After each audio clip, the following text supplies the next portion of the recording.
Hello friends, आप सभी का स्वागत है आपके अपने YouTube channel maths A to Z में। मैथ्स ए टू जेड में आज हम लोग सीखने वाले हैं मौसा ज्ञात करना। मौसा अभाज्य गुणनखंड विधि द्वारा मौसा ज्ञात करना सीखेंगे। तो चलिए शुरू करते हैं किस तरह से इस तरह की संख्याओं का मौसा ज्ञात किया जाता है, आसान तरीका द्वारा सीखेंगे। देखिए 24 है और यहाँ पे है 56। 24 और 56 का मौसा ज्ञात करना है। इसका मौसा क्या होगा, इसे हम लोग ज्ञात करेंगे अभाज्य गुणनखंड विधि द्वारा। हमने पिछले वीडियो में सिखला दिया है अभाज्य गुणनखंड कैसे किया जाता है, उसी बेस पे है ये मौसा ज्ञात करना। इससे पहले हम लोगों ने भाग विधि द्वारा मौसा ज्ञात करना सीख लिया है। आज के इस वीडियो में मौसा ज्ञात करेंगे हम लोग अभाज्य गुणनखंड विधि द्वारा। उसके बाद फिर लघुत्तम भी निकालना सीखेंगे। उसके बाद फिर अभाज्य गुणनखंड विधि द्वारा वर्गमूल ज्ञात करना भी सीखेंगे। तो चलिए शुरू करते हैं। पहले देखते हैं 24 और 56 का मौसा कैसे ज्ञात करते हैं अभाज्य गुणनखंड विधि द्वारा। तो इसमें देखिए सबसे पहले हम लोग करेंगे क्या कि इस 24 का और 56 का अभाज्य गुणनखंड करते हैं, उसके बाद फिर आगे प्रोसेस करेंगे। तो चलिए 24 का अभाज्य गुणनखंड कर दीजिए ऐसे, यानी अभाज्य गुणनखंड करने आता है आप लोगों को। देखिए यहाँ 24 को काटेंगे हम, 2 से कट जाएगा 24, यानी 2 छोटी अभाज्य संख्या है तो उस 2 से काट सकते हैं क्योंकि 24 है। तो ये 2 से कटेगा ये 12 बार में, फिर इसको 2 से काट दीजिए ये कट जाएगा 6 बार में, फिर इसको 2 से काट दीजिए तो 3 बार में कट जाएगा। यानी इसका अभाज्य गुणनखंड करके आ गया कितना, तो ये आ गया 2 गुने 2 गुने 2 गुने 3 आ गया। इस अब देखिए इसमें ये 2 2 2 और यहाँ 3 आ गया। इसी तरह से फिर इसमें भी हम 56 का भी करते हैं। 56 का भी अभाज्य गुणनखंड की से कितना आएगा 56 का, तो 56 लिखते हैं। इसका भी अभाज्य गुणनखंड करते हैं। देखिए इसमें किस किस से कटने वाला है, ये इसको भी काट दीजिए। देखिए 56 को भी हम 2 से काट सकते हैं, यानी 2 से भाग लगा सकते हैं। 2 से तो हो जाएगा ये 28, इसको भी 2 से कट कर दीजिए तो आ जाएगा 14, फिर इसके बाद 2 से काट दीजिए तो ये आ जाएगा 7।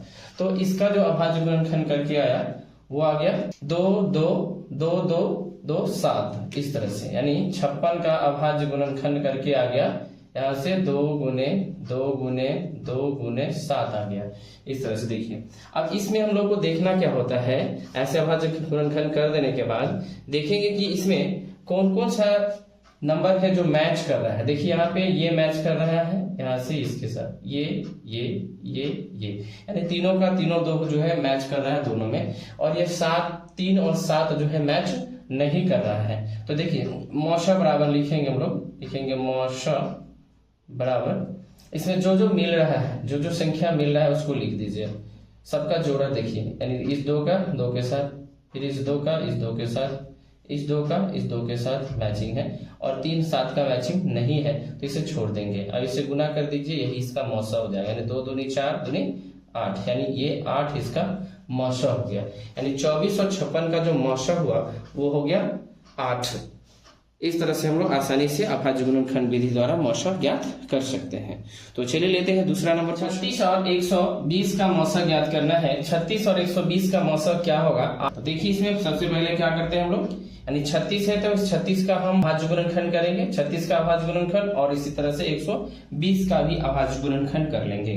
तो देखिए 36 का अभाज्य गुणनखंड पहले करते हैं हम लोग। यहाँ 36 का अभाज्य गुणनखंड देखिए 2 से कट जाएगा ये 36 18 बार में, फिर 2 से कट जाएगा ये 9 बार में, फिर अब 9 जो है 3 से कट जाएगा 3 बार में, ये हो गया। इसी तरह से फिर लीजिए 120 का भी अभाज्य गुणनखंड करते हैं इसमें। तो देखिए 120 का अभाज्य गुणनखंड करेंगे तो क्या होगा, ये भी 2 से कट जाएगा, 2 से आसानी से कट जाएगा। ये 2 से काट दीजिए इसको तो हो जाएगा 12 के लिए 6 आएगा और ये 0 उतार दीजिए, यानी 60 हो गया। फिर 2 से काट दीजिए इसको तो हो जाएगा 30, फिर इसको 2 से काट दीजिए तो हो जाएगा 15, फिर 15 को 2 से नहीं काट सकते हैं तो 3 से देखेंगे, यानी 3 बचे 15 हो जाएगा।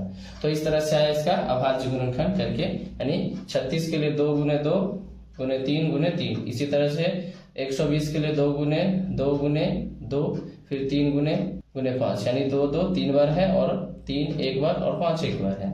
तो इसी तरह से यहाँ पे हम लिखेंगे 36, यानी 36 के लिए क्या क्या आया है, तो देखिए यहाँ पे है 2 गुने 2 गुने 3 गुने 3 आया है।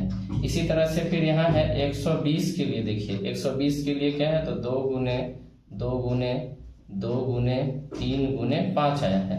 यानी 120 के लिए आया अभाज्य गुणनखंड ये। दोनों में देखेंगे मौसा के लिए कि कौन कौन सा है जो मैच कर रहा है। तो इसमें मौसा लिख दीजिए यहाँ मौसा के लिए, यानी कौन कौन मैच कर रहा है। देखिए इसमें 2 है, इसमें भी 2 है, तो 1 2 को लिख देना है। फिर इसमें 2 है, इसमें भी 2 है, यानी इसमें से भी 1 2 को लिख दीजिए। और फिर देखिए इसमें 2 नहीं है, इसमें 1 2 है, तो इसको छोड़ देंगे। जिस जिसको देखेंगे वो मैच करना चाहिए, यानी वो ऐसा नंबर होगा जो मैच करेगा। तो देखिए यहाँ 3 है, इसमें भी 3 है, ये मैच कर रहा है। यहाँ पे 3 है, यहाँ 5 है, तो इसमें से अब नहीं लेंगे, यानी जो जो मैच करने लायक था उसे हम लोग ले लिए हैं। अब देखिए यानी 2 गुने 2 गुने 3 आया, तो गुना कर दीजिए, 2 दूनी 4 दिया 12 हो जाएगा, यानी इसका मौसा निकाल के आ गया 12। यानी इस तरह से हम लोग आसान तरीका द्वारा मौसा ज्ञात करते हैं। इसी तरह से आगे आप किसी भी संख्या का मौसा ज्ञात कर सकते हैं। अब यहाँ पे 2 अंक है तब निकला इस तरह से मौसा, इसी तरह से 3 अंक 4 अंक भी दिया रहेगा, उसका भी मौसा आप आसानी से निकाल सकते हैं इसी तरीका द्वारा। इसी तरह से अभाज्य गुणनखंड विधि द्वारा लॉग ज्ञात करना भी सीखेंगे, उसके बाद फिर वर्गमूल ज्ञात करना सीखेंगे। तो आज के लिए इतना ही, फिर मिलते हैं अगले वीडियो में। तो thank you for watching this video, thank you.